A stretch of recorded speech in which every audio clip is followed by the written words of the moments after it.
That's exactly why I have the issues I have with the left. That fucking attitude. That fucking bad attitude. So Chris Cuomo was just on Bill Maher's podcast. Now, I don't know how far in advance they filmed these. This was definitely filmed before he went to speak with Trump. As you will see, there's a clip there they talk about that in the video. So let's get into it. And the first clip that we're going to watch is them talking about Representative Jasmine Crockett. Let's get it. There's a crippled character on Joe the cop. Yeah. And they make 1,000 jokes about it. But he's a comic. But it just shows you that, you can joke about these things without I'm fine with it. But when you cancel one person, because it's a black woman who's doing it, they're not going to cancel her. Totally. That's the problem. You're right. She wears the magic armor. She wears a magic armor so she can do that. Yes, you're right. And both parties do that. Like when you're in our side, like if I made a fat joke about anybody in the world, how dare you from the left? If you make it about Trump or Chris Christie, it's just hysterical. That's right. That's what we got to get past. I know. That's those independent, what did you call them? Independent and critical thinkers. Critical thinkers. Like I tell people, I don't want the lemmings, I want the lions. You can have the lemmings. You got 45% of the country are happy to follow. Sheeple. Way more than that. No, I think they just stay on the sidelines. I think they watch what's going on and they're like, these people are fucked up. Let me just stick to my regular life. Politics doesn't affect me anyway. I'm not going to let this toxify my brain space. Right. Now, next segment, Bill Maher brings up a good point here. These are two very left people, not super far progressive left like Harris, but very left people. But even Bill Maher says that the left need a more alpha male type like Trump and not like Tim Walz, which I couldn't agree with them more. They've spent the last decade demonizing masculinity and men. Now they've totally lost the male vote. Now, I don't want them to ever get it back, so I'm fine with the way they're doing things now, but that would be the wise play. Let's listen to the clip. There's a couple of times when, I've been his biggest critic for good reason. And when he got reelected, I said, I'm not going to pre-hate anything. And then the first week I said, well, there's lots of things I hate because I do. Okay, there's some things I don't hate also, but the way he can do that and sometimes kind of make me go, oh man, I got to give it up. Like when he did that thing where the guy came in from the Taliban and he said, this is an aerial picture of your house. If during our withdrawal, one American is hurt, just know I know where you live. I was like, oh, can we just play the music now? Because I don't care. It's Donald Trump and he's the worst person ever, blah, blah, blah. I fucking love that. One time they were doing something was going on with, and he said, you know what? When you come after New York, you got to go through me. It's like, oh, hometown boy. He has those moments that no other politician has. And the Democrats have to find that guy. They need a message, and then you find, you find the messenger. No, but that's how it works for Trump. That's the worst thing. The Democrats always say, message, message. Yeah, first of all, they did, and they don't like it. Second of all, they don't give a shit. It's not about the message. Trump changes his message from day to day. Tariffs everywhere. Tariffs nowhere. Those are policy it doesn't decisions. matter. But they don't care about policy. They don't understand it. His message is, I'm me, I'm strong, and I'm daddy. They're on this daddy thing, and people want a daddy. Tucker Carlson, that whole thing, you've heard that thing about daddy came home and you need a spanking.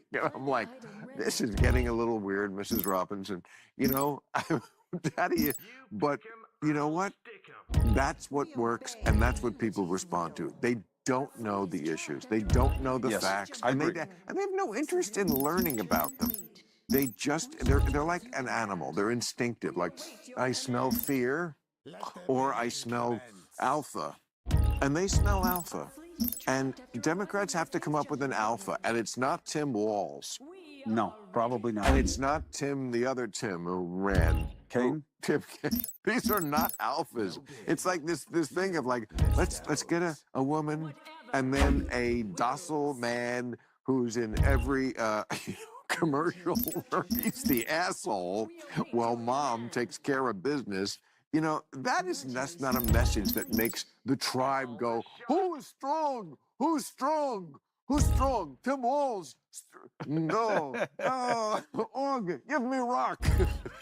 I need to kill myself because Tim Walz.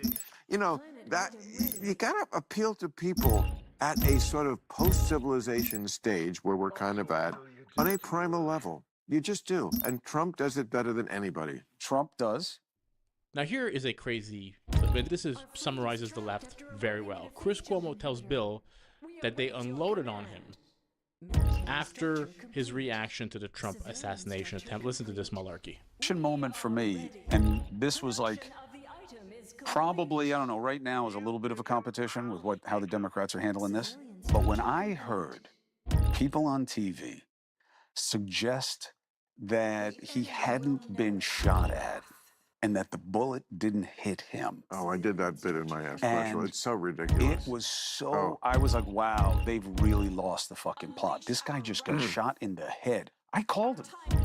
I was so embarrassed by how he handled it. He did not get shot in the head, Chris. He got nicked in the ear. Listen, if it was your ear, you would say, I got shot in the head. He did not get shot in the head. If he had, this country would probably be in a civil war right now. I know. Thank God it didn't happen. Thank God. But I got to tell you, if it's me and that bullet grazes my ear... Oh, I agree. You hear the full story of someone tried to kill me, and you'd never see me again because I would have never continued running.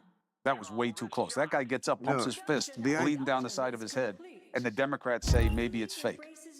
That's when I think they really lost the plot. Conspiracy theories are, I mean, yes, they're probably worse on the right, but it's not like they're non-existent on the left. They just hate him. They're It's not a conspiracy. They just hate him. They do. So he can't even get shot and get compassion. Right, that's a great way to put it. He can't even shot. I should have put that in my bit. He can't even shot and get compassion. Right. Yeah, I know. The first thing, I mean, it's so funny. You were making me remember. I was on the road that day, and I remember arriving at the hotel. We had flown from the first city. It was the second city on my weekend things that I used to do. And I remember getting out of the car in front of the hotel, and the guy who came to get the bag said, "Did you hear Trump got shot?" I said, "No, we hadn't. It just had happened." I looked on my phone, and I was going to go on stage in 3 hours. And I, wrote a whole thing, and also did it on my show Friday that night, that later that week. Like, this is not funny. I'm not laughing at this. Any jokes about what a shame he missed are not what I'm interested in hearing and should not be done. I don't find them funny. I don't find them appropriate. You know, I've been as critical of Donald Trump as anybody. I have standing here, but this is not cool because people were already doing it. Yeah. And they weren't kidding, by the way. No, and they were not kidding. There are people who wanted him to die. If you want better discourse, you can't be part of the problem. That's right. So I'm with you. I called him because I wanted to say, look, he is very familiar with me and what I do and who I am. I said, I am embarrassed that you were treated this way by the media. And I just want you to know, I feel for your family. I don't know how they're letting you stay in the race. And the way you handled that was really impressive. And I hope you're okay, and I wish you well going forward. Oh, that's and great. I didn't say I wanted him to win because, that was not my interest. And then I start getting attacked. And I'm okay with getting attacked. You said that personally to him or over the air? I said it to him personally. And then I said, I'm not asking you any questions, and I'm not going to talk about our conversation. I'm just going to say I reached out for this, and what he said, he said. But, so I start getting attacked. I have no problem getting attacked. I get attacked all the time. I sign up for it. I try to provoke it very often. But this was crazy. Where is your decency? He doesn't deserve decency. Who the fuck are you to say he doesn't deserve decency? That's exactly why I have the issues I have with the left. That fucking attitude. That fucking bad attitude. Right. They get to judge you as people. They're just That's what their politics have become. My father never did that. Now let's get to the clip where they talk about Chris Cuomo's brother, Andrew, running for mayor in New York City again, and Bill Maher says that he is doomed because of the nursing home scandal. I think the same thing. I actually think Andrew Cuomo should be in jail, but that's a conversation for another time, and then we'll end it with the clip of Bill talking about going to meet Donald Trump. Let's go. I think it's great that you're on News Nation. I'm glad you landed somewhere. I'm glad your voice is out there. I'm glad you're talking to the people. I'm glad that you are not quite the reliable lefty you were on CNN. I feel like I trust you the way I hope people trust me, to just call it down the middle, call balls and strikes. I feel you're doing that. I don't think he's going to get past the nursing home thing. I mean, I read the New York papers. When the Times and the Post are both on the same page, it's, I'm sure of course he wasn't trying to do something bad. But just like with the Hegseth thing almost, you kind of have to own, politics is a high wire act. Yeah, like one boner decision can, people go, I'm sorry, I can't trust that guy's judgment. Or they don't. I don't know what the fuck will happen. But I don't think it determines the race. I think he's got a lot. I do. I think he's got a lot of pressure against him within that party. And they're going to have to make a decision whether they want to be in power or they want to police their own set of beliefs within their party. I mean, that's what they have to decide. What are they about as a party? I'm not a fan of the parties. I'm not a fan of the Democratic Party. I don't think they're my father's party by a long shot. No. But well, they could be. Andrew's leading in the polls for a reason. It's not name recognition. It's because when people look at their experience living in the city, they believe he's someone who can make it better. It's also huge name recognition. You're the Cuomos. You're like royalty in New York. Your father was the governor. Your brother was the governor. Come on. Of course it's name recognition. Right, but they know the controversies also. Yeah, exactly. So people will, and luckily for him, he's got a weak field. I mean, Mayor Adams that name is pretty much in the mud. Think Trump did him any favors with how that deal was structured. I was happy to hear that the amicus brief, that the person who was brought in to look at it, who's a very legitimate person, said these charges should be dropped. It shouldn't be that, let's see what happens after the election. It's not fair that Trump is trying to keep those hooks in Mayor Adams like that. I know my brother's running against him, but that's how I feel. I think the federal indictment was weak sauce. And I think this deal by Trump was manipulative. And you drop the charges, you don't. Okay, weak sauce. You talking about the actual thing itself, the deal with Turkey? Well, yeah. Right, it's like upgrades. I agree. I thought the same thing. I'm like, of all the things politicians do, this guy, of all the places, Turkey. Yeah. It's just like, okay. You're going to meet with the president. I am? So Kid Rock makes it happen. What do you think has been the response so far? What do you think it will be, and why are you doing it? Which I'm totally for, by the way, and I love it. I get it. Well, I'm doing it because, first of all, it was presented as a dare. Not a dare. No, just like maybe this is a beginning to heal America. Now, I don't have some sort of complex where I think I can heal America. I can't. Okay, let's get that clear. I'm not going to be healing America. But if two guys who've been at each other for so long, it's kind of a Nixon to China thing. I have the credentials. There was nobody who was harder on Trump or more prescient about the fact that he wasn't going to leave office voluntarily than I was. I feel like I have the credentials. But they also respect me because I'm honest about the woke train to crazy town. And I don't shrink from that. And I've also lost a lot of fans for that. The woke people have left the building, and I'm willing to make that sacrifice. But it does give you a certain credibility.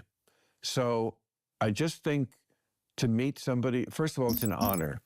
to be invited to the White House. Yes, it is. And I've already had a couple of people who I said to them, you know, I'm just going to take it as a backhanded compliment that you glide right past the idea that little Bill Maher from Rivervale, New Jersey, just a humble kid from the suburbs, was invited for a private dinner to the White House. You glide right past that to how dare you talk to him, and that you're not impressed by it at all. I'm impressed by it a lot. I'm impressed the fuck out of it. I get to go to the White House, and yes, that is the structure of this dinner, is just let's talk. Let's talk to each other face to face. Let's not stop shouting from 3,000 miles away, you know? So if they expect me to be leaving in a MAGA hat, they're going to be very disappointed, but I know they don't. And I think it's going to be, you know, look, it probably will accomplish very little, but you got to try, man. You got to try. I love it.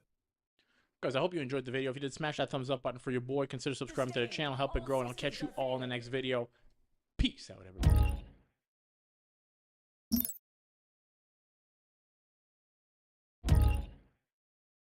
Planet item ready. We are ready. Time to bid. Place of eye. Yes, boss? Welcome to the Daily Show. We got a great show for you tonight, ladies and gentlemen. You're going to be most pleased with this one. Our guest tonight, economist Orrin Cass, is going to be here later to discuss tariffs. You're going to have a conservative economist bucking laissez-faire. Just f***ing watch it. But first, we're going to check in with our good friend, Democracy. Going to give him the old turn your head and cough. How's democracy doing? In some of his strongest comments yet, President Trump says he's considering his options to serve a third term in office, a breach of the Constitution's two-term limit for presidents. I'm sorry, considering the option? What, are you trying to order off menu from the Constitution? Oh, yeah, I see you got, what do you got, 2 terms here. But can I get it animal style? What are you going to do, a third term? How does that work exactly? In a phone call with NBC, Trump saying, quote, there are methods which you could do it, including possibly urging his vice president, J.D. Vance, to run and then cede power back to Trump. The president saying that's one method, but that there are others, too. Yes. There are other methods. I think you tried one a few years ago. There are other methods for staying in power beyond when you are legally allowed to be there. Historically, some of them involve catapults. Although maybe Trump has something more creative in mind with the Vance thing. Have you guys heard of the movie Face Off? Yeah, so here's how it's going to work.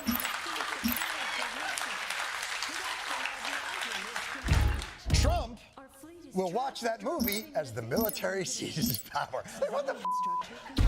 I'm sure at which point Chuck Schumer will say, I will allow it because in the third term, we think his popularity will go down to the 30s. So aside from the president saying, I'm not leaving, is there any other image of the shambolic state of our democracy, perhaps something that looks like what you might get if you fed the destruction of democracy into an AI meme generator? Oh, right, Elon Musk. Okay. The richest and most fertile man in the world went to Wisconsin, where he came out in a cheese hat before giving $1-million checks to voters in an effort to influence the Supreme Court race in Wisconsin. Hey, you know what that's about? You know what that's about, Elon? Their culture is not your costume, Musk. Their people.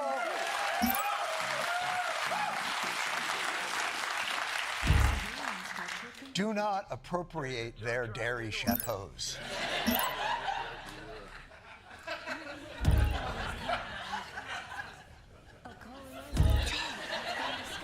You can really get a sense of the fraying of our democracy by tracing the arc of its symbolic headwear.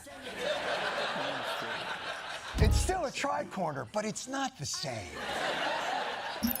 Meanwhile, the process of streamlining our beautiful democracy continues apace. And a couple of months into Trump's second of his, let's say, 4 to 7 terms, he continues to live up to his vaunted apprentice catchphrase, "You're fired." More than 1,300 workers now fired at the Department of Education. The IRS beginning to lay off more than 6,000 employees. The Social Security Administration will cut 7,000 jobs. The U.S. Postal Service will trim its workforce by 10,000. HHS will be dropping around 20,000 workers. The Department of Veterans Affairs looking to cut 80,000 jobs. In the administration's defense, those veterans shouldn't have been having affairs in the first place. That's on them. And by the way, do we need a department for that? The layoffs have been harsh, unpredictable, and needless to say, the mainstream media has been outraged. So what's the end game here? Killing American jobs? They're risking hurting those hardworking Americans. That bothers me. You're playing with real people's money, real people's jobs, and real people's lives. Rooting for Americans to lose jobs. I'm sorry, that's empathy for Tesla workers. Apparently at Fox, those are the only hardworking Americans whose jobs matter. But the question is, with hundreds of thousands of civil servants being often haphazardly fired, is there any corner, no matter how small, of our current government that is safe from Musk's chainsaw of efficiency? President Trump telling NBC News he has no plans to fire anyone following that controversial Signal group chat. Yes! Veterans Affairs, Department of Education, USAID, you. Because all is right at the Department of Accidentally Texting War Stuff to Reporters. But fear not, regular civil service government parasites. Perhaps this incident offers an opportunity for you all to get the kind of job security that clearly doesn't come from the quality of your work, but the assiness of your kisses. So for instance, this Friday, when you as a civil servant have to send in your mandatory email to Doge listing the 5 things you did that week, you can keep your job by following the same strategies that these careless Snapchatters employed to keep their jobs. Number 1, don't write down, what did I do this week? You know, I took my federal car and went to Hooters and cried there for 7 hours. No. You want to save your job, point the same finger of blame that they did for their indiscretions. It's important to remember why this powerful action took place in the first place. Because of Joe Biden's incompetence. The complete opposite approach from the fecklessness of the Biden administration. In contrast to Joe Biden, did something that the Biden administration did not do. Did the job that Joe Biden wouldn't do. We take out people that the Biden team never could. You get it? What did you do this week at work? Number 1.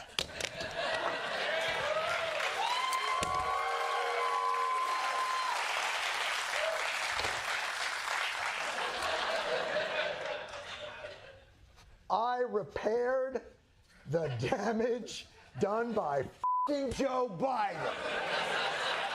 How could I be f***ing up now at my job considering how bad Joe Biden f***ed up before? It's not possible. You need to be in your job to repair his damage. You were at the Hooters because Joe Biden wouldn't. Or couldn't rage eat that many wings. All right. Now, you might be thinking, these Doge guys are slicker than that. They're not just going to fall for blame Biden. That's why we hired you. You're sharp. It's not your only move. If you want to talk about classified information, talk about what was at Hillary Clinton's home that she was trying to bleach bit. Hillary Clinton's bit bleaching. Who amongst us hasn't tried to bleach our own bits? I think... Obviously, I'm referring to anuses. So, what are we talking about? Biden doesn't work? Throw a slash. All right. Number one, that's where you fill in. Blame Biden gets you 80% home. Hillary drives you the rest of the way in the trunk of her car shouting Benghazi. All right. Now, I know that's a bit of a big swing for your number one thing, because here's the problem. Neither Joe Biden nor Hillary probably work in your office, which is why, for the number two thing you're going to write to the Doge folks, you're going to bring that finger-pointing technique a little closer to home. The Yemen text group chat understood rule number one of self-preservation. Me? No, it was that guy. Because remember, you don't have to be faster than the bear. You just have to be faster than your slowest coworker. So, CIA Director Ratcliffe, who are you faster than? I've understood from media reports the Secretary of Defense has said the information was not classified. Boom. By the way, nothing like the director of the CIA going, yeah, I read in the paper the Secretary of Defense was the guy to blame. I don't get reports, I just read the New York Times. I have no idea. He's blaming the Secretary of Defense. Secretary of Defense Pete Hegseth, what do you say? I'm wondering if you feel, as the leader of the Defense Department, you have any level of responsibility. Thank you for the question. I'm responsible for ensuring that our department is prepared and ready to deter and defeat our enemies. My biggest weakness? I'm glad you asked. I think it's that I rule too hard. I may be too awesome. Director of National Intelligence Tulsi Gabbard, maybe you should have known if this was classified or who was on the text chain. I defer to the Secretary of Defense and the National Security Council. Oh! The National Security Council has entered the chat. That's you, Mike Waltz. Do we have ourselves a blame census? J.D. Vance. Members of the administration, including my dear friend Mike, have taken responsibility for it. That is the coldest, my dear friend Mike, I have ever heard. Anyway, Brutus, you were saying about your dear friend Caesar? Now, President Trump, do you want to join the pylon? Mike Waltz, I guess he said he claimed responsibility, I would imagine. It had nothing to do with anyone else. It was Mike, I guess. I don't know. I was told it was Mike.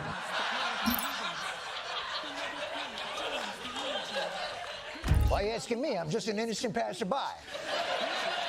I didn't see the accident, officer, but I got to tell you, it looks like classic Mike to me. Well, there you have it. Looks like the bottle stopped spinning on Mike Waltz. Time for you to take responsibility and French kiss that Doge chainsaw. Unless you've obviously got a more plausible explanation for how a journalist ended up on your incredibly sensitive text chain. You know, Laura, I'm not a conspiracy theorist. Hostility research complete.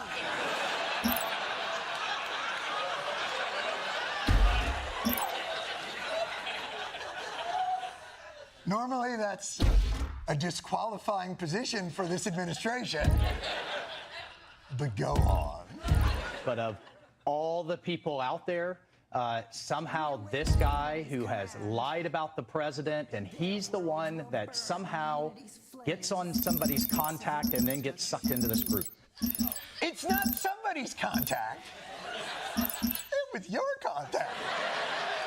And he wasn't sucked in by unseen gravitational forces. You added him to the f***ing chat. Which brings us to number two. Number two on your Doge list. What did you do this week? I did a ton of stuff. All of it was right until I was tricked by the lamestream media. Can I tell you something? It's very hard to write backwards. All right, that might save your job if you're a low-level staffer, but what if you're the department head and Doge wants to know the 5 things that you did? How are you going to keep your job when it's your name on the bombs? Well, it's step 3. Confidently and definitively admit nothing. Thank you all for coming. I've heard I was characterized. Nobody was texting war plans, and that's all I have to say about that. Nobody's texting war plans. I know exactly what I'm doing, exactly what we're directing, and that's all I have to say about that. I noticed this morning out came something that doesn't look like war plans. And as a matter of fact, they even changed the title to attack plans because they know it's not war plans.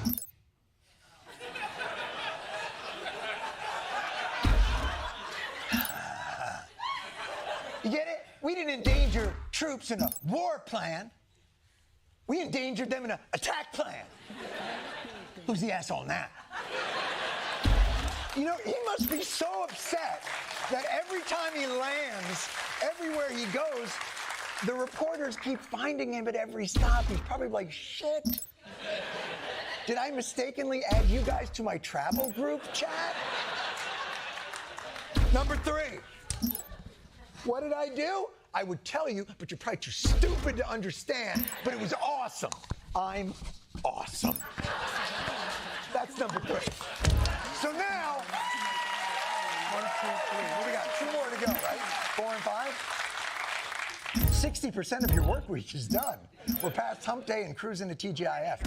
And that sweet government cheese continues to roll in.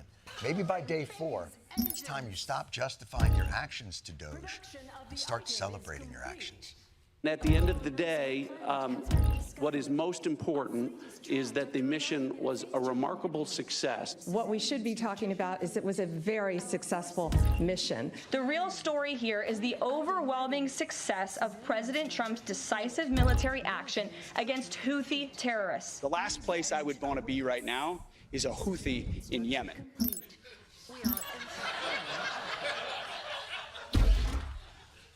Not to be that grammar guy. But a Houthi is not a place. You can't. But the point is, for number 4 on the list, if they're not buying 1 through 3, what did you do this week at the Department of Agriculture? I bombed the shit out of the Houthis.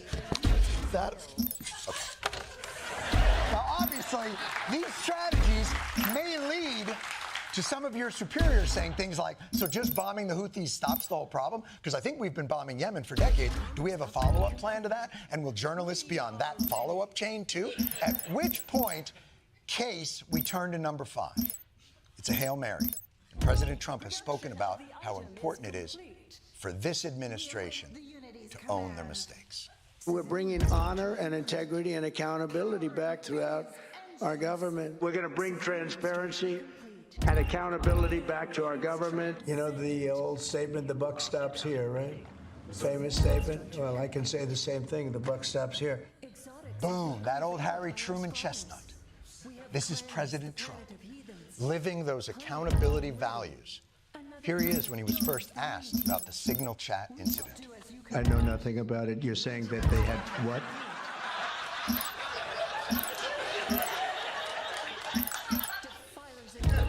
I'm sorry, there's a buck now, what?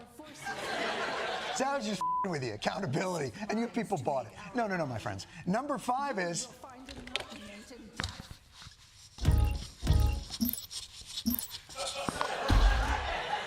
What? That's the get out of jail free card. When all other justifications fail, you can never go wrong with your last list on your Doge 5 things you did this week should always be, I have no idea what the you're talking about. Hold on, I think I'm getting a call. And Trump has deployed this strategy better than anyone. For instance, when asked if we're actually deporting like gay hairdressers with Real Madrid tattoos instead of Venezuelan gang members, the president stood on that principle. I don't know. You have to speak to the lawyers about it. Or how about the Justice Department's bizarre decision to pause its case against Eric Adams if he promised to cooperate on immigration? I know nothing about it. Well, okay, but those are just his central policies. Surely the buck literally stops with Trump with the launch of Trump's own crypto coin. I don't know much about it other than I launched it. I don't know much about it other than I launched it. President of the United States, I don't know much about it except I launched it. Crypto coin, nuclear missiles, I don't know much about it, I just launched them. Hey, Mr. President, could you take this? Yeah, what's going to do is just launch it. You start to wonder, does the buck stop anywhere with this dude? I don't know when it was signed because I didn't sign it. Other people handled it. I don't know. You'll have to ask them. I don't know what it is, no. I don't know what it is. I heard about it at the same time. Maybe you heard about it. I don't know anything about it. I don't know the situation. I know nothing about WikiLeaks. It's not my thing. I don't know her. I never met her. I have no idea who she is. No, I don't take responsibility at all. I had nothing to do with that. January 6th? January 6th is like your whole brand. It'd be like the hawk to a girl going, actually, I only do hand stuff.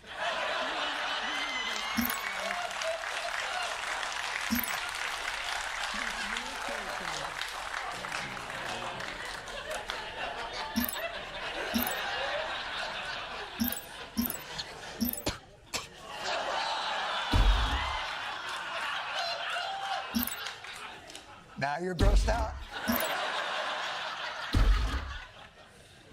So many things that Trump seemingly has no involvement in. Is it possible he's been severed? Is that what all the choreography and merriment is about? Now, maybe you're saying, hey, man's pushing 80. Maybe it's not a matter of trying to shirk responsibility. Maybe he legitimately cannot remember any of this shit. I have a good memory and all that stuff, like a great memory. I have a great memory. One of the great memories of all time. Oh. Well, then the only other thought here is that the I don't know, I don't remember is a cynical strategy to avoid the buck stopping anywhere near you and evading accountability at all costs. If only there was one clip that answered that question.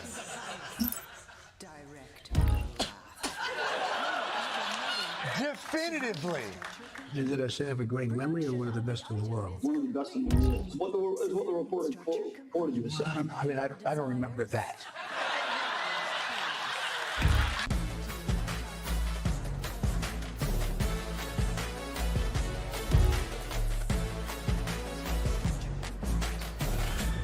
Unity calls us to action. Civilian structure complete. We await your command. Hi, everybody, welcome! My name is John Stewart. Let me tell you, we got a fantastic show for you tonight. We're going to do our program. Later on in the program, we're going to be talking to comedian, writer, director, auteur Mo Amer. That's coming up in a bit. Very excited about that. But first, if I could have just a moment of your time. Let's talk about America's Lord and Savior, Donald Jehoshaphat Trump. They're not booing, they're saying Bruce for no apparent reason. When Trump ran for president, he had an urgent message about the state of our country. Our country is being lost. We're a failing nation. We are a nation in decline. We have to fight for our country, and we have to fight like we've never fought before. It's like we're a giant garbage can.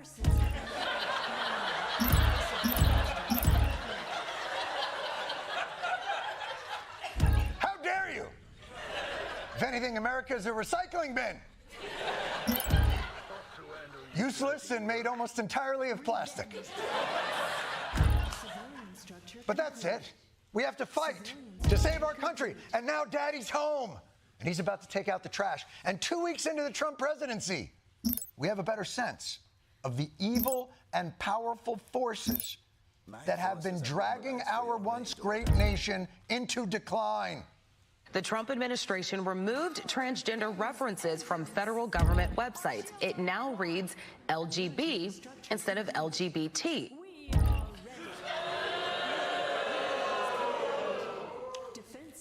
They have no idea the damage T was doing to our nation. Consonants! Because I think you'll agree with me, there is no T in USA. If you spell it out, obviously, that becomes an issue. And if you want a BLT for lunch, things can get ugly. But nothing will stop America's low T, like no T. What other changes are making us great again? The Trump administration ordering all gender ideology references be removed, including pronouns and email signatures. Oh, yeah. Consonants and pronouns. Your next prepositions. No more pronouns and email signatures. Good luck signing your emails now, President Xi.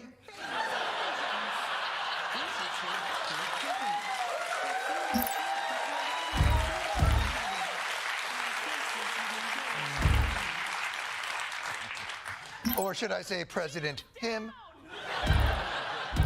Those are just the actions that this president has taken to prove that he's still kind of a dick. But believe me, he hasn't taken his eye off of America's true nation-state enemies. President Trump is reiterating his threat to, quote, take back the Panama Canal. Trump suggesting he could use military force to take Greenland. President Trump had a fiery phone call with Denmark's prime minister, putting the NATO ally in crisis mode. Denmark, Panama, Greenland, the axis of, where are those?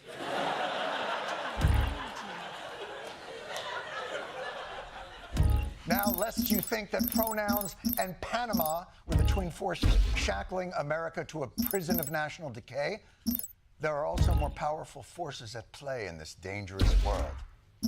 Some of them closer than what you might have ever imagined. A new era of trade wars. Trump says tariffs are coming on Canada and Mexico and even the European Union. What is happening? The EU? Canada? Do we have any friends? I mean, Mexico, I get. Trump's been hate-f***ing Mexico pretty much since the escalator. That's the truth. But Canada? Canada?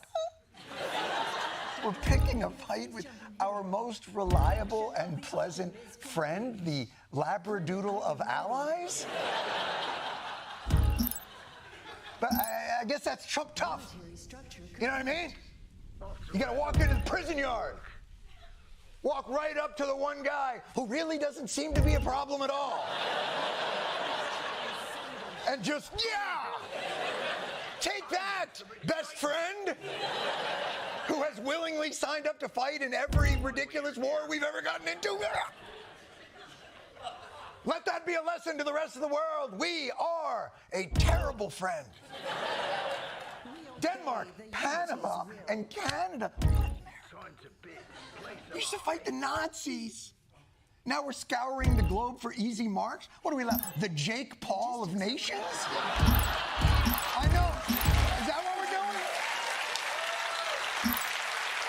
No offense. I know China's out there, but Panama's a legitimate fight. In fact, I'm going to call everyone out in FIFA's CONCACAF division. Yeah! Oh, Trinidad and Tobago, you got to gang up, huh?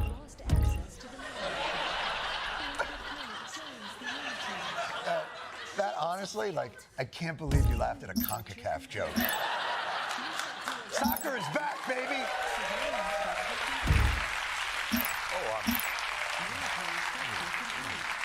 Look at me getting all skewed in the tie. Now, in Trump's defense, he did explain today why we're going after Canada. I mean, I look at some of the deals made, I say, who the hell made these deals that so bad? So bad. The trade deals with Canada, they're so bad. He's just looking and saying, who made these? Ladies and gentlemen, don't get ahead of me. Ladies and gentlemen, for your dining and dancing pleasure, come with me into the Wayback Machine to 2018. I give you the culprit of the terrible deal with Canada. This morning, President Trump signed a new trade deal to replace NAFTA with the leaders of Mexico and Canada. The best trade deal they say ever made. A deal done by Trump's greatest nemesis, Trump. Now, hold on. Deal. All right.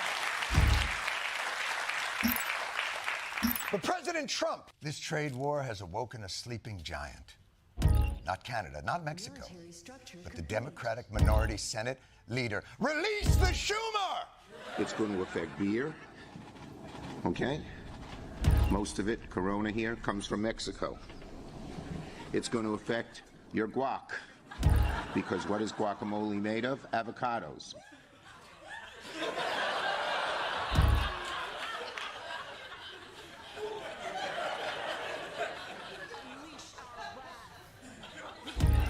Your response to the trade war is to f***ing tell us guacamole is made of avocados? Is that what?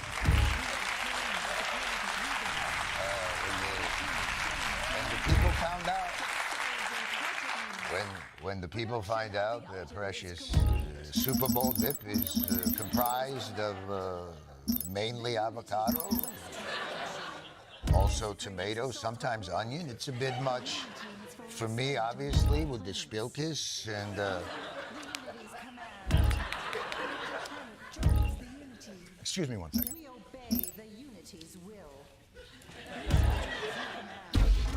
Democrats, can you please stop trotting Schumer out there every time Trump traverses into the unreal? He's not good at this. What is the decision-making process here? Hey, who should we get out there to effectively battle one of the most savvy presidential media manipulators in history? Oh, I don't know. How about Schumer? He's uninteresting, but at least he's monotone. Oh, wait, and Chuck, before you go out there, you look too young. Put on these readers and lower them on your nose. Perfect. Honestly, listening to Chuck Schumer speak on almost any topic makes me want to bomb Canada.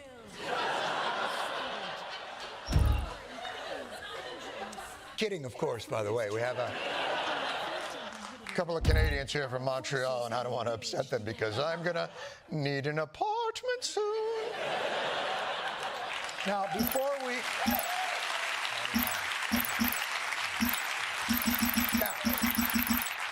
Before we get rattled by Trump's 2 to 2.5 front trade war, please understand, Mexico has already today received a 30-day stay on tariffs by promising 10,000 troops to the border, and we've promised to stop the inflow of guns. So, self-invented crisis averted.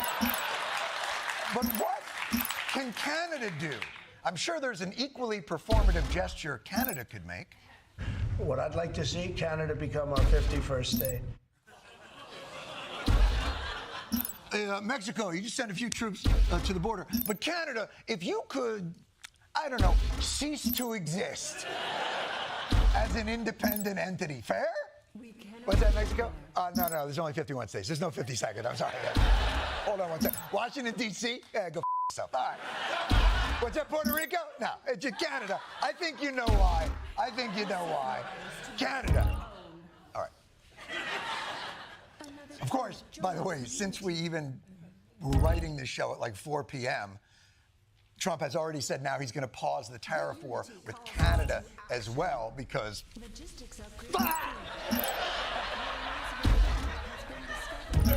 Of course, it makes sense to wrap up the trade war right now so that we as a country can focus on the biggest thing that's weakening our great nation. Diversity, equity, and inclusion. Yes. DEI, diversity, equity, and inclusion. MAGA world's blamed this scourge for everything from the fires in California to the attack on Bourbon Street to inflation to the Baltimore Bridge collapse to why your children are confused about the race of mermaids. Because mermaids, boys and girls, are gingers. They've always been. The latest example being the plane crash in Washington. It was the DEIist. But don't take my word for it.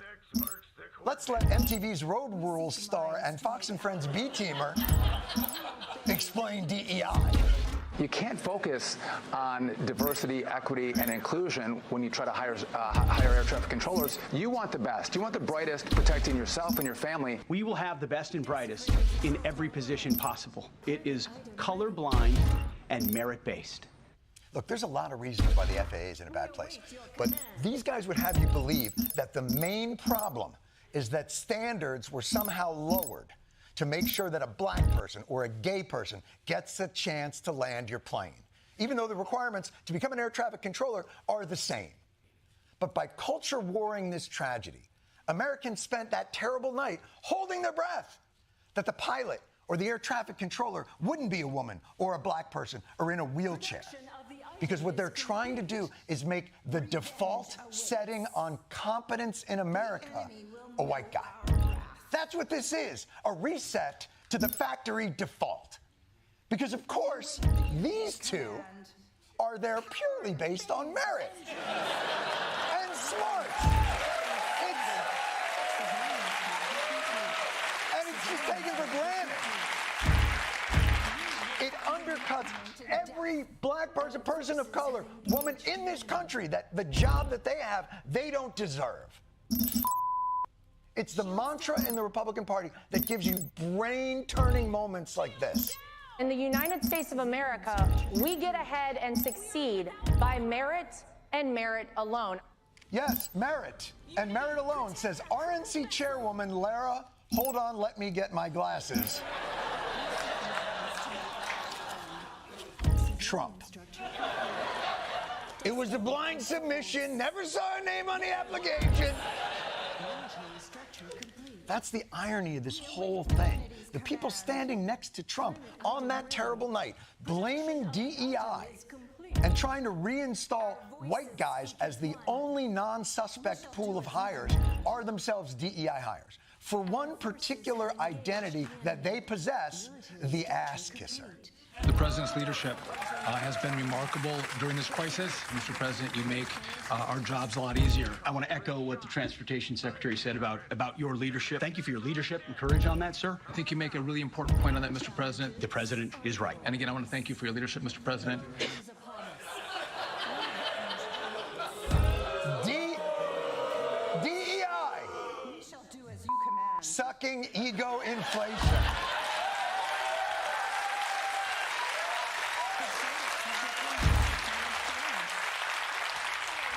Obviously, if you think of sucking as a compound word.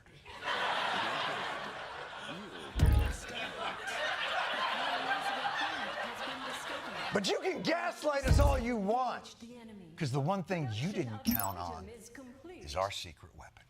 The roots of democracy are deep. People are aroused. I haven't seen people so aroused in a very, very long time in terms of trying to get this done.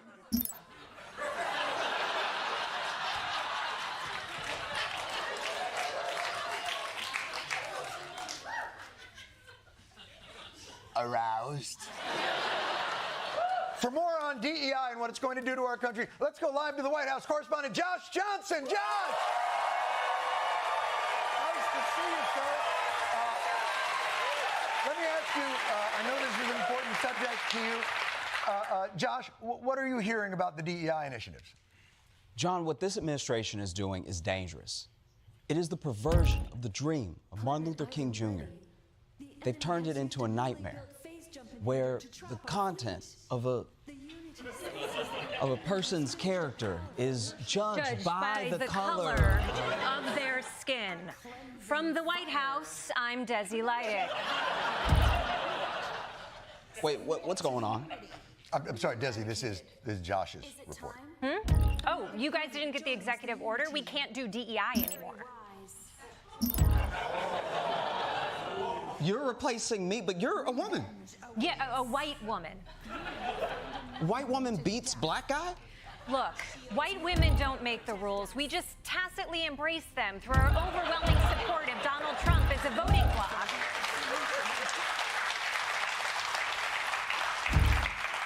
We should be on the same side, okay? White women, black men, both held down by the white man. Yes, but the white man is my husband, and sometimes he lets me have rights as a treat, and I love my little treats.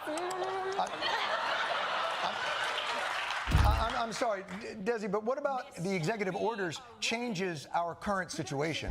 Well, the fact is that DEI is over, John, which means only the most competent people will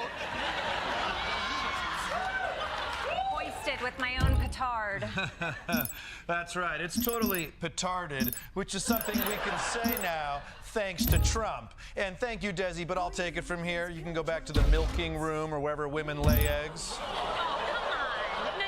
No, this is bullshit. I stole this job from Josh on merit. Isn't this the problem, guys? Trump's reducing us to rungs on a racial and gender hierarchy. We shouldn't be ranking our identities. Exactly. But if we did, I should outrank Desi. I mean, back me up here, Costa. At the end of the day, we both got hogs. No. It goes race, then gender, then height, and then the tiebreaker is a list of establishments your father owns. Listen up, petards. All right, I don't see sex or color, okay? I just see SAT scores. And I don't mean to brag, but the kid my parents paid to take the SATs for me knocked it out of the park. Oh, I'm sorry. Are we talking SAT scores? No. Really? No. We're not talking your SAT scores. Oh, yeah, that's right. Because it's all about merit and high test scores until it looks like this. And then suddenly we gotta defend the white boys like it's a rape case at Kappa Sigma Phi. That was settled out of court. Yeah, it's all meritocracy until we get those H-1Bs and take your coding jobs. And it's not fair. Does black beat Asian? No. Your days are numbered, Costa. Chang out.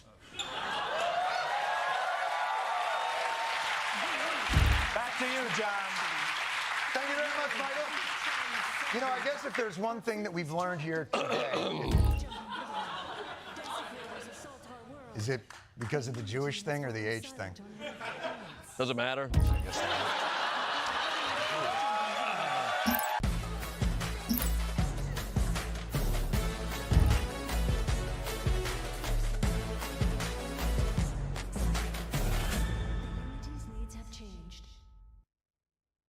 We have cleansed the planet of heathens.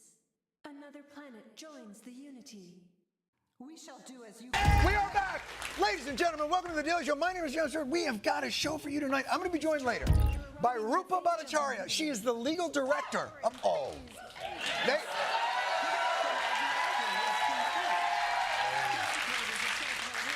They know their Bhattacharyas.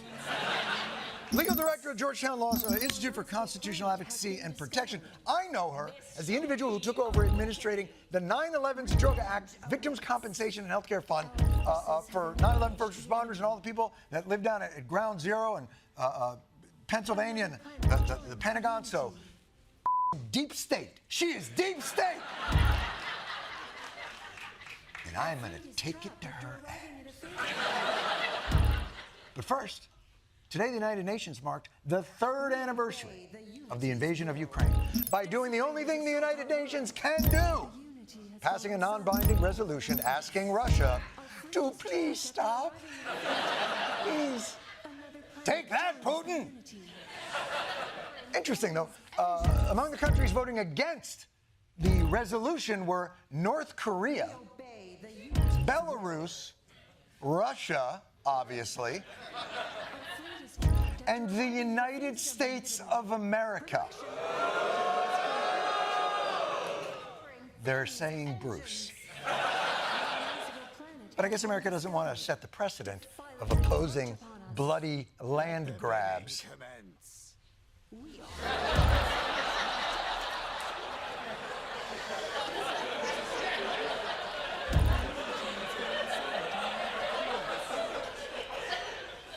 So green and landy. But hey, Century being the good guys in America, whatever. It's not the only thing Donald Trump is busy disrupting these days. As you know, the DOGE Project, the Department of Government Efficiency, headed up by the Nick Cannon of white people, Elon Musk, is in... It's in full effect, and it may surprise you. I, for one, happen to be, quite frankly, Doge curious. I'm actually somewhat Doge adjacent. So, Mr. President, if you would. We have to solve the efficiency problem. We have to solve the fraud, waste, abuse, all the things that have gone in the government. Yes! Now, if you had woken up from a coma and heard nothing else that this man had said for the last 10 years, you might think to yourself, I like this guy. too believe government needs to be more efficient, to weed out waste, fraud, and abuse, and deliver the necessary services that Americans rely on more agilely. So what do we do first? Do we pour through the Inspector General's reports that have addressed these things? Utilize computerishness to excise redundancies in the system? Find ways to more efficiently deliver the government assistance so many Americans rely on? What's first? Elon Musk and his Doge team firing thousands of federal workers. They're trying to cut 10% of the federal workforce, which is 200,000 jobs. Oh! Have we determined if those are effective workers? Is it based on performance? Are you going in with a scalpel so that we don't hit any vessels and vital organs?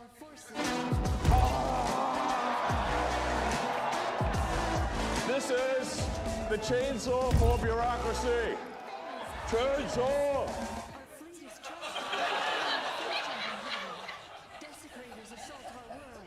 So, straight amputation. We're just amputation. It's like we're treating public servants as some kind of underclass. The DC creature is like an animal infested with ticks and parasites. Our money is lining these swamp creatures' pockets. You know what you call someone who sucks up resources in return for nothing? You call them a parasite. And that is what the federal workforce has become. These saboteurs, the dead-enders, the DEI undercover agents. The fraudsters, liars, cheaters, globalists, and deep state bureaucrats are being sent packing. Yeah! You! Guy who tests water for appropriate levels of fecal matter? What are we talking about? What? You know, this is a stark emotional whiplash from looking for efficiencies. But apparently our nation's civil service is now synonymous with waste, fraud, and abuse. And MAGA world is celebrating with maximum folksy. The gravy train, for a lot of these folks, it's been on biscuit wheels, and it's about to run off the dadgum tracks, and it's about time. First of all, there is no f***ing way you actually talk like that. No way. You're a congressman from Tennessee. You didn't spring fully formed out of a primordial cracker barrel. Oh, this here bureaucracy is a Chattanooga choo-choo to a crawfish boil on my flapjacks. I'm just stringing food words together like nonsense. Pew, pew. Other reactions were just creepy. Doge is dishing out spankings like daddy daycare.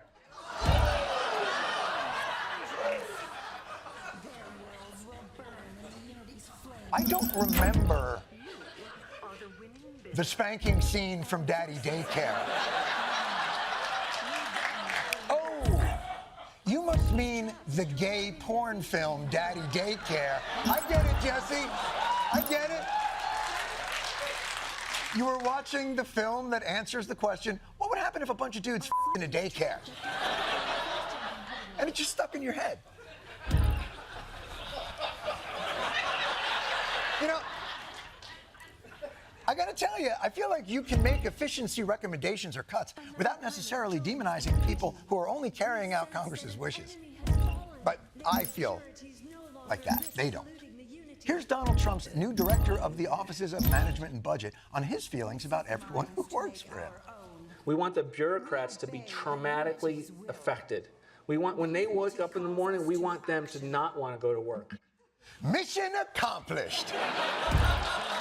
Because these workers are the worst, a hive of scum and villainy. Star Wars reference. Mostly scum and villainy. Just not the workers you know. Let me tell you a story about Chris. He's going to get doged. And this guy's not a DEI consultant. This guy's not a climate consultant. I finally found one person I knew that got doged, and it hit me in the heart. We just need to be a little bit less callous with the way, Harold, we talk about doging people.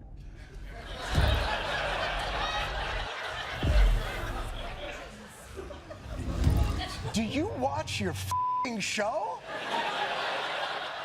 Yes, you certainly want to be callous, like referring to someone losing their livelihood as being a child being spanked at daycare. But I guess that's just the price of efficiency. Doge is dropping force-guided bombs into the thermal exhaust port that is the Death Star of our bureaucracy. I love Star Wars. I just love the film. But Doge is Jedi-level shit, man. The FDA is looking to rehire around 300 people. The Trump administration will reverse staffing cuts to the 9/11 Health Fund. Hundreds of workers at the National Nuclear Security Administration fired, then nearly all rehired days later. The Veterans Affairs Department reinstated terminated employees, and the USDA is rescinding termination letters sent to people working on the response to bird flu.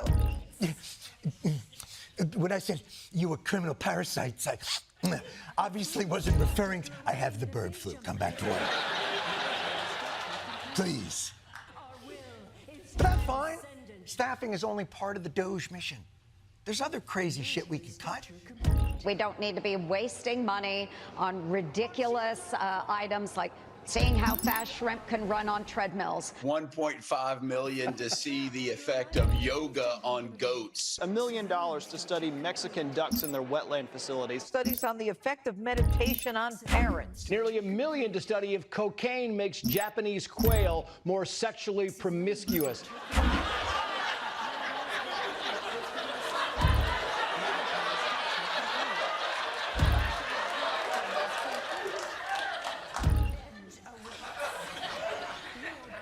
Go with yes on that last one.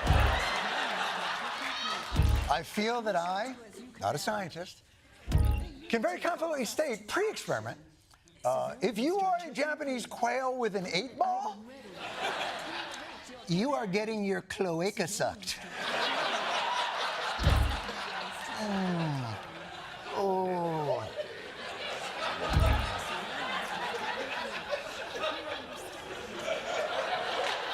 I'm sorry. That may be the most favorite thing I've ever said on this show. No, that's not.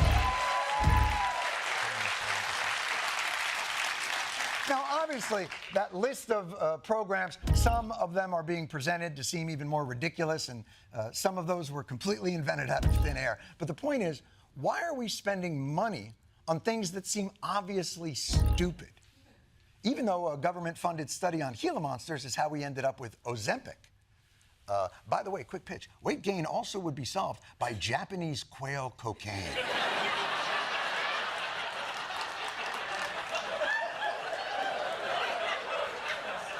It's really the Star Wars of drugs, cocaine. No downsides. You'd be having your cloacas sucked in no time. All right, but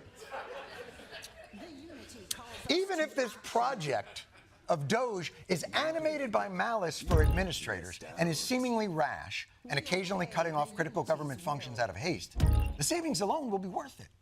On the Doge website, they posted $16 billion saved just in canceled contracts. Interesting, if true. A closer look shows big problems. For example, Doge claimed axing a single immigration and customs contract saved $8 billion. Turns out that contract was worth a maximum of $8 million. The Wall Street Journal estimates the actual amount saved at not $16 billion, but closer to $2.5. Who amongst us hasn't lied about saying something is 16 when it's really 2.5 billion inches? That's not true either. See, it seems that Doge is struggling a bit to get its footing. From made-up claims about $50 million of taxpayer money going for Gazan condoms, to billions in Social Security payments to dead people, a claim that turned out to not be real, despite what you've heard. We have millions and millions of people over 100 years old, because they're obviously fraudulent or incompetent. But if you take all of those millions of people off Social Security, all of a sudden we have a very powerful Social Security with people that are 80 and 70 and 90, but not 200 years old. True. You can't argue with that if only it were happening. But it's not happening. We're not paying millions and millions of dead people's Social Security money. And even if there was a 200-year-old man walking around, he wouldn't need Social Security. He'd still be in Congress. Guys, I'm going to tell you something. Cutting money shouldn't be this hard. I'm starting to think that we as a country don't understand where the real waste, fraud, and abuse in our system really is. Maybe the savings we gleaned from cutting VA nurses and iguana STD studies isn't where the real money is. Let me see if I can noodle. You know what? Let me join Doge. I'm going to see if I can noodle some ideas here. I want to get down some certain ideas. I want to do, get, yeah, there you go. I got that. Let's see what I can do here.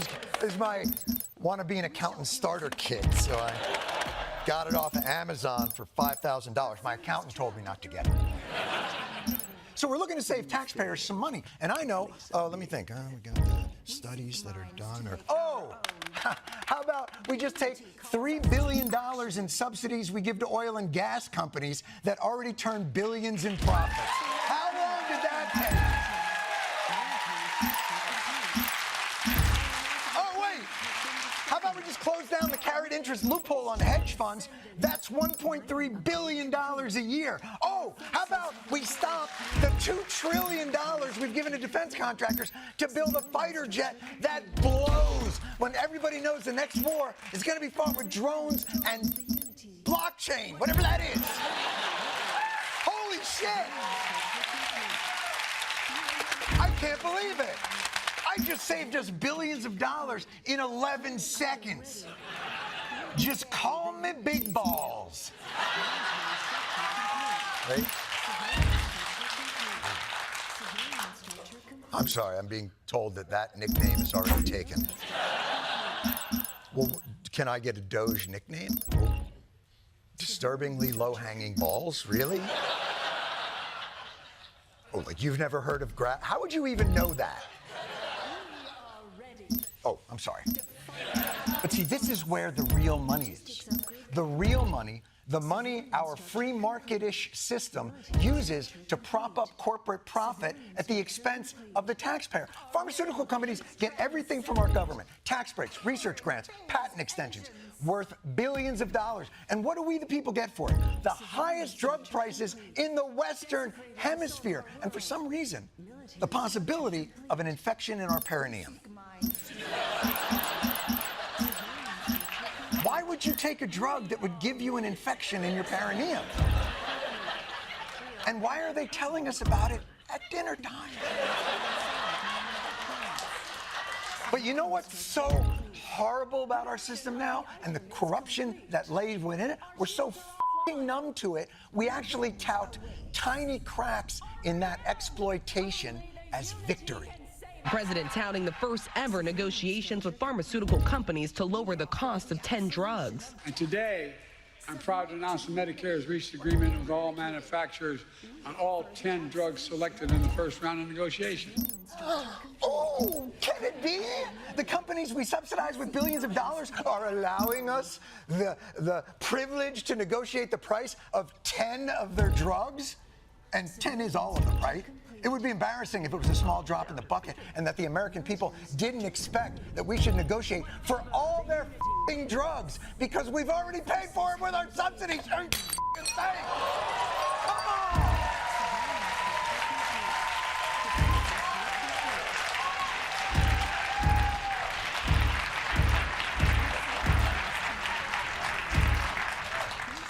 I'll be going to the hospitals.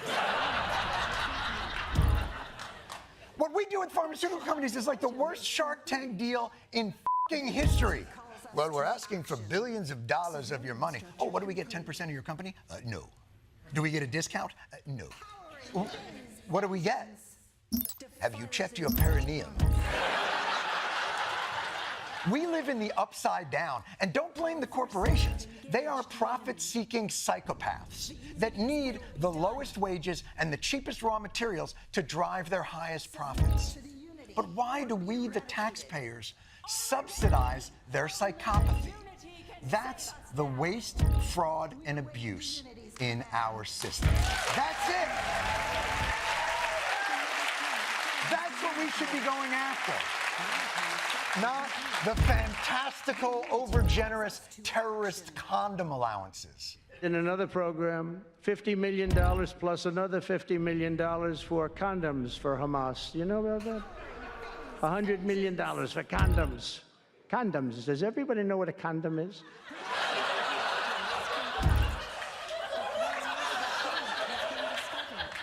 You delivering this speech in an elementary school? Why wouldn't they know what condoms are? Look, capitalism is by definition exploitative. It's how it operates. That's fine. But then government's role should be to ease the negative effects on Americans of that exploitation, not subsidize that treachery with our money.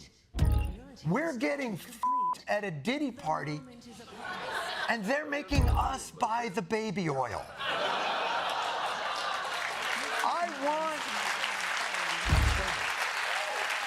Look, man,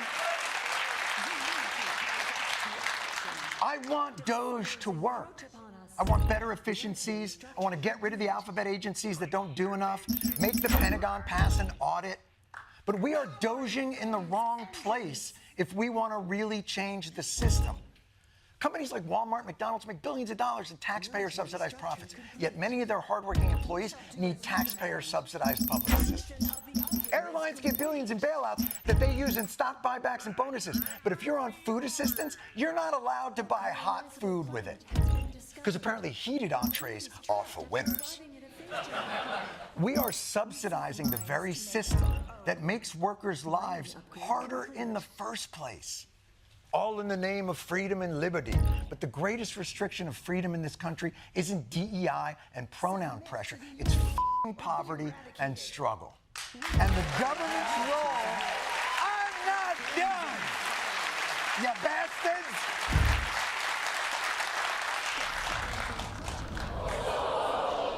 It's fine.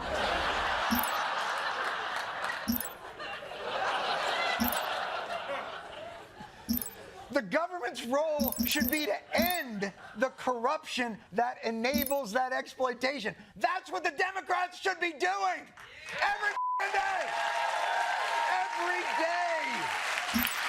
Every day at 5 p.m. sharp, the Democrats should go live on Facebook and do the people's audit.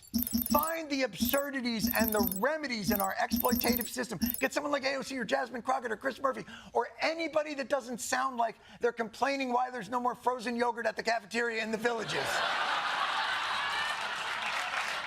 I'm sorry. You have no Riz. And we need something more than shouting. We need to do something constructive to anchor our hopes. A new acronym for a new age. It's not MAGA. It's something more like Make America Not Governed in Obviously Negative. Oh, abort! Abort! Abort! I'm kidding. No vigilantes. But do something.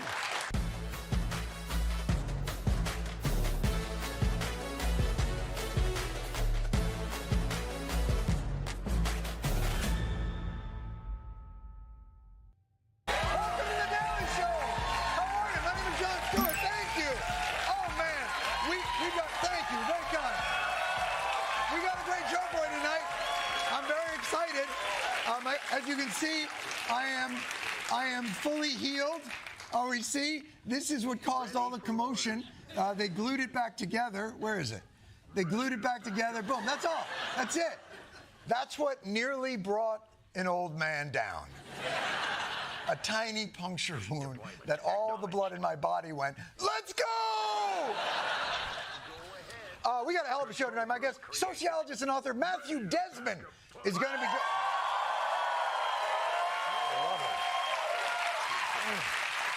They love him.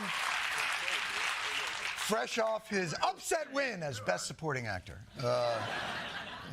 And the crowd goes wild. But first, if I can just pick up something from the last time that I was out here. I'd made a bit of a critique of Elon Musk and the Doge program. Let me reset the scene.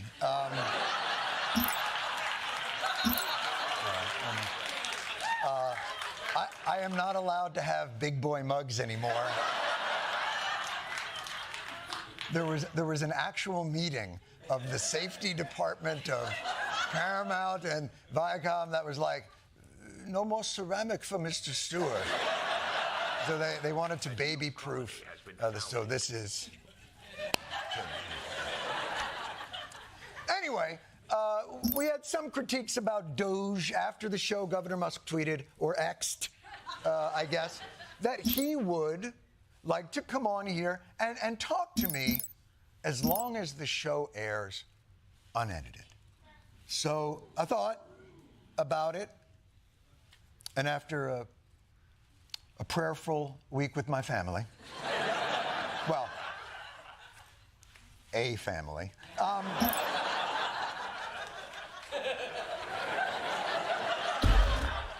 this is a family hall pass situation.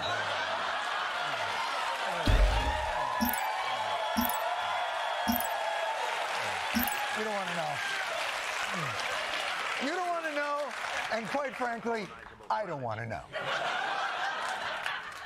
But after thinking about his offer, I thought, you know, hey, that's actually how the in-studio interviews normally air. Is unedited, so sure.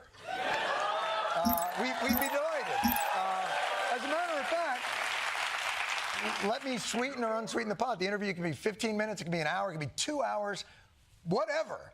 I'll be honest, I don't think this network makes any other programming.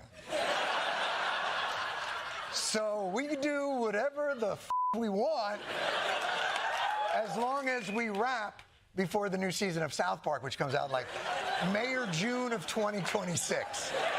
So I am game. I think it'll be a very interesting conversation. But then I checked X again, and I saw another tweet from Elon, because you can't not. And he then said, after saying I'd like to come on, Jon Stewart cannot be trusted, and that I am a propagandist, and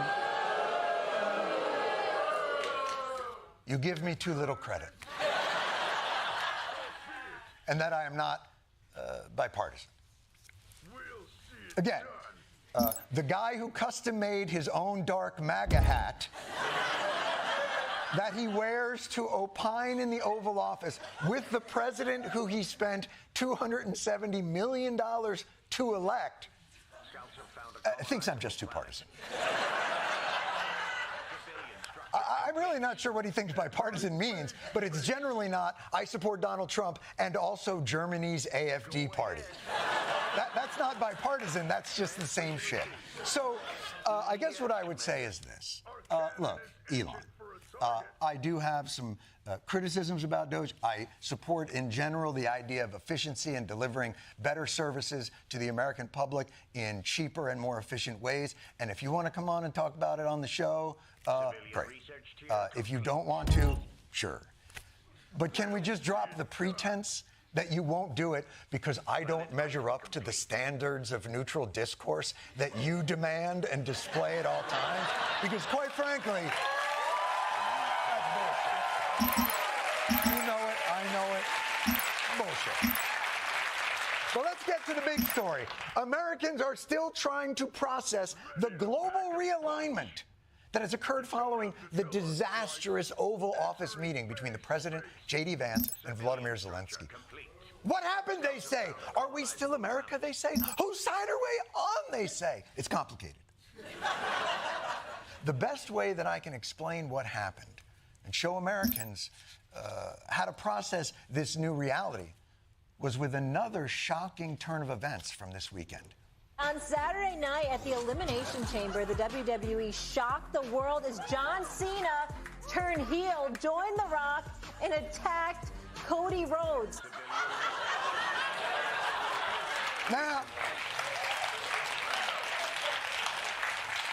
If that does not immediately explain to you our current geopolitical climate, you must have grown out of watching wrestling through the normal course of aging. I, on the other hand, understand this in my bones. This explains it, folks. All of your shock, all of your disappointment, all of your anger. It's in there. It's in the squared circle. You see, Saturday night. Oh, we're doing this. Saturday night. John Cena, the good guy of professional wrestling, Mr. Hustle, the champ, the man who stood for everything, truth, justice, the guy who literally holds the record for the most Make-A-Wish Foundation meetings of all time. People would get cancer just to meet John Cena. Last weekend, Cena flipped the script and went from being a face, a good guy, to a heel, a bad guy. Now, if you don't follow professional wrestling, and I'm guessing if you watch this show, you do not.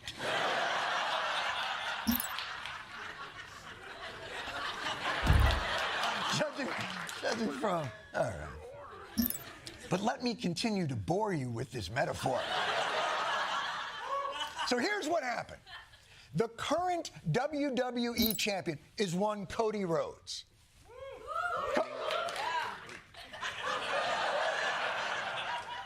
Seven people say around. Cody Rhodes is the people's champ. Unquestioned bravery. He stands in for Zelensky in this metaphor. A couple of weeks ago, The Rock, the now evil owner of the WWE, Putin in our story, made Cody Rhodes an offer. The one thing that I want more than anything in this world is that I want your soul.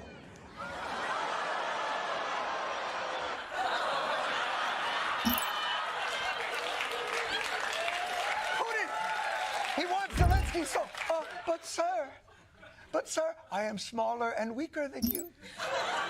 It will take incredible bravery for me to protect my soul and the soul of my people. But luckily, I am not protecting my soul alone. For I have the support of the great John Cena! So, Cody Rhodes, Zelensky, told Vladimir Putin, Rock, no soul for you, motherfucker! And that's when they met in the Oval Office. America went to hug Zelensky, but when America looked up, somehow Putin had given John Cena the international sign for its time. And rather than repudiate Putin, America smelled what The Rock was cooking. And through that borscht haze, America delivered the nut shot. The nut shot to the hopes and dreams of Ukrainians everywhere. And then, for no reason, America jumped on Zelensky and started punching him in the face as many times as he could. Too simplistic? No? This is it! Am I being too simplistic, assigning to the delicate art of realpolitik a scripted outcome? Perhaps, but judge for yourself. Putin broken 25 times his own signature. 25 times he broken ceasefire. You're in no position to dictate what we're going to feel. You're not in a good position. You don't have the cards right now. You're gambling with World War III. You're gambling with World War III. Have you said thank you once this entire meeting? We gave you, through this stupid president, $350 billion. You're either going to make a deal or we're out. This is going to be great television, I will say that. It sure wasn't. But isn't that what you want from the high-stakes diplomacy and real-life urgency that ending war demands? And you know, even reporters got some nut shots in. Why don't you wear a suit? Oh, shit! No, you didn't! Let's Do the dozens. Oh, Zelensky, you're so poor and war-torn, you're down to one Brooks brother. Oh, shit. You've so war-torn, you've given up the meaningless protocols of business attire.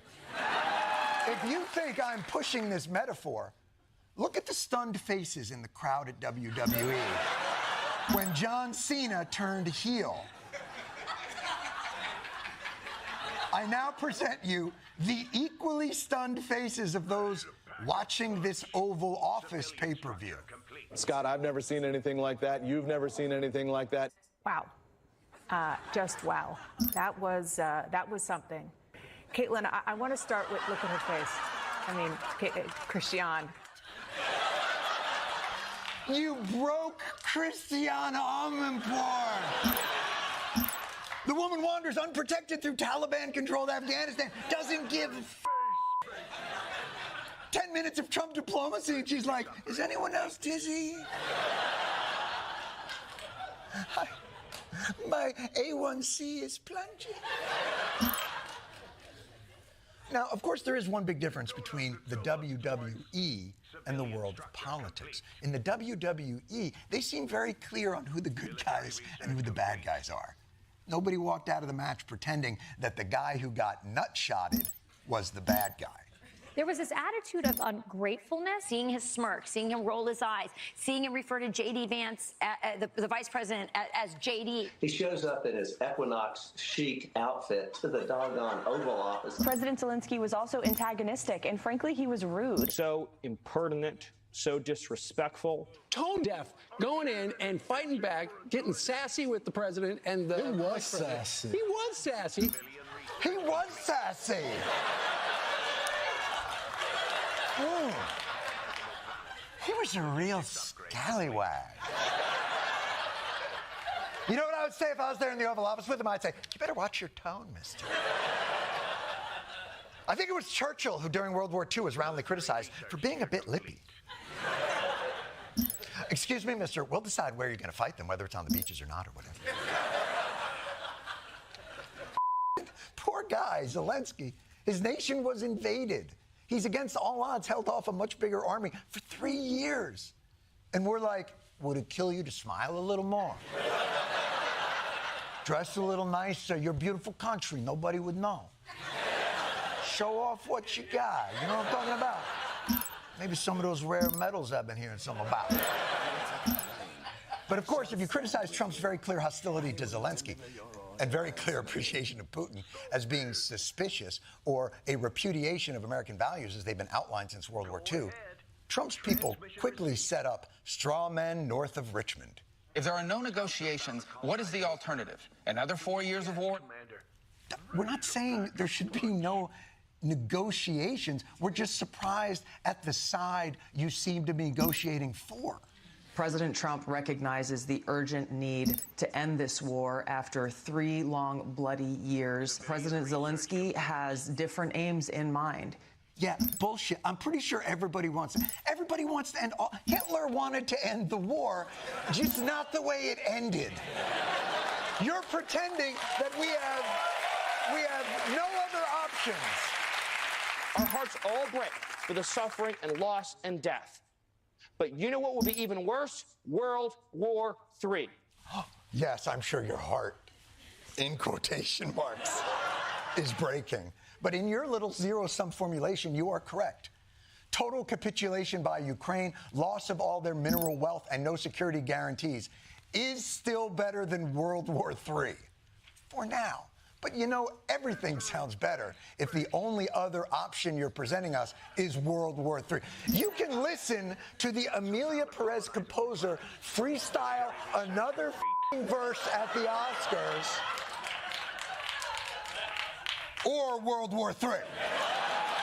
Eventually, you will agree to hear another verse by a hair. These guys are so up Trump's ass, they can't even admit that this meeting was Russia's wet dream. The world is now watching how Trump behaves and acts when he's pressed. I thought he stood up for America, that we're a good people. We want to help you, but we're going to be respected. So I think Moscow is probably more afraid of Trump than ever.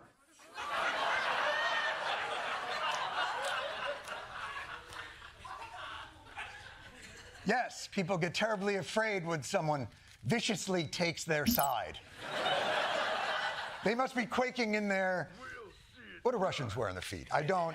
Is it shoes inside other shoes and then they get very small? Until the last shoe that you take off is a tiny shoe, and you're positive this has got to be the last shoe, and then, but no, little baby tiny shoe, little baby tiny shoe.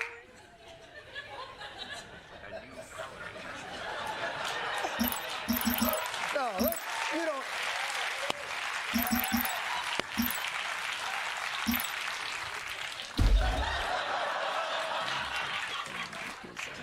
You know what? Putin must be quaking. Let's get this is the actual Russian state television view on Russia's fearfulness.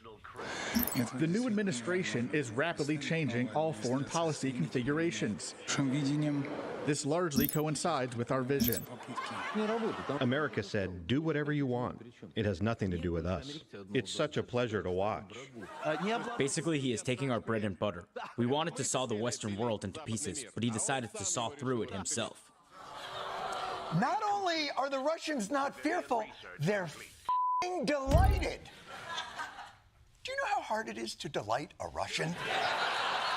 There's only two ways to do it. Break up the Western democratic order or bear on roller skates. It's the only two ways.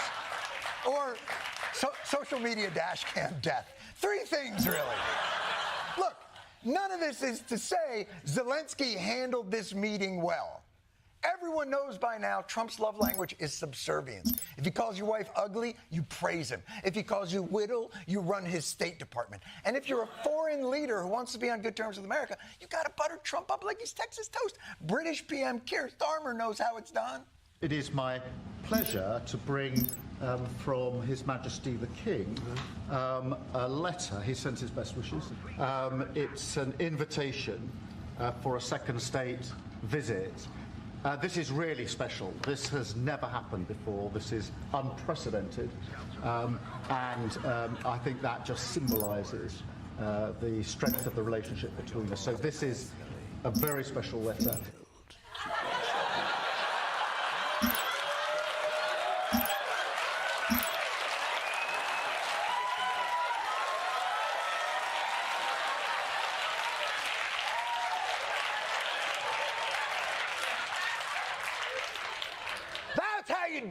Zelensky, it's a letter from the king. It's got a wax seal on it. It was brought here by Harry Potter's owl. Ooh, ooh, what a delight. Ooh, the king is throwing you a ball. You'll be the belle of the ball, and then I'll sweep your chimney. Ooh.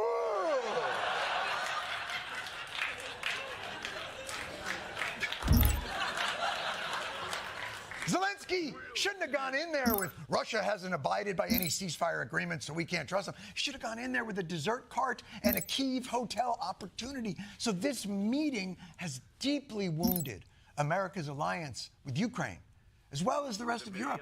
And the punditocracy is having a hard time figuring out the strategy.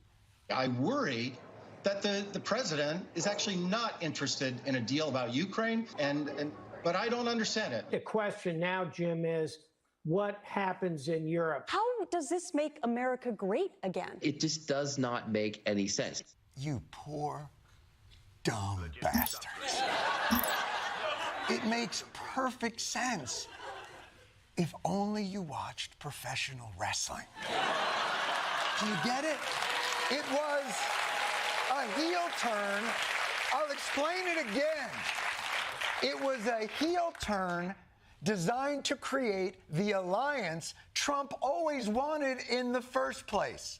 What's to understand? Trump and the Republicans like Putin better. Just listen to Putin. The radical neoliberalism destroying traditional values. The obsessive emphasis on race. Modern cancel culture. It turns into reverse discrimination, reverse racism. They invented 5 or 6 genders, transformers, trans. You see, I do not even understand what it is. Shared toilets for boys and girls. Cats marrying dogs. Will and Grace reboot? I mean, come on. It sounds like Putin is primarying Marjorie Taylor Greene from the right. A woman who, by the way, gives up the whole point of this realignment. The Ukrainian government is attacking Christians. Russia is not doing that. They're not attacking Christianity. As a matter of fact, they seem to be protecting it. By bombing other Christians. So everyone's wondering, why isn't Trump aligning himself with the West? In his mind, he is. Western civilization, not Europe. To most of us, Russia is not that. Because we, and historically everyone, has used the West to mean Western values. Europe represents the expansion of liberties advocated by great Enlightenment thinkers like Locke, Voltaire, and Rousseau. But to MAGA, this is Europe. It's f***ing gay. Super gay.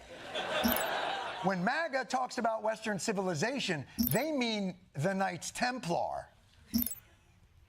Still pretty f***ing gay, I gotta say. But excitingly so. But that's the thing. It's not democracy versus dictatorship or capitalism versus communism anymore. It's woke versus unwoke. And Russia is not woke. They're very tired. They're comatose. It wasn't decided in a particularly volatile meeting on Friday. You got to give credit where credit is due to MAGA architect Steve Bannon. They've been working on taking out the EU for a while now. It's a global revolt. It's a zeitgeist. We're on the right side of history. The beating heart of the globalist project is in Brussels. If I drive the stake through the vampire, the whole thing will start to dissipate. We'll call it the movement or the cause or something like that. And that's literally when we take over the EU. Holy shit.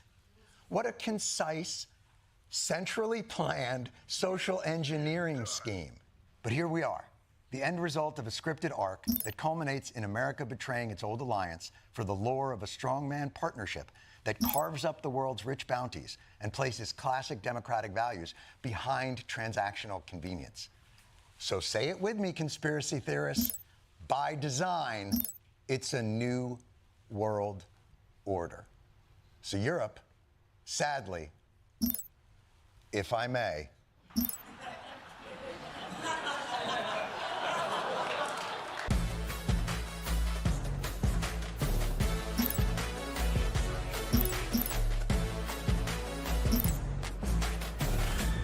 logistics upgrade complete. Military. As you know, the DOGE Project, the Department of Government Efficiency, headed up by the Nick Cannon of white people, Elon Musk, is in... It's in full effect, and it may surprise you. I, for one, happen to be, quite frankly, Doge curious. I'm actually somewhat Doge adjacent. So, Mr. President, if you would. We have to solve the efficiency problem. We have to solve the fraud, waste, abuse, all the things that have gone in the government. Yes! Now, if you had woken up from a coma and heard nothing else that this man had said for the last 10 years, you might think to yourself, I like this guy. I, too, believe government needs to be more efficient, to weed out waste, fraud, and abuse, and deliver the necessary services that Americans rely on more agilely.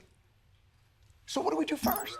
We pour through the Inspector General's reports that have addressed these things, utilize computerishness to excise redundancies in the system, find ways to more efficiently deliver the government assistance so many Americans rely on? What's first?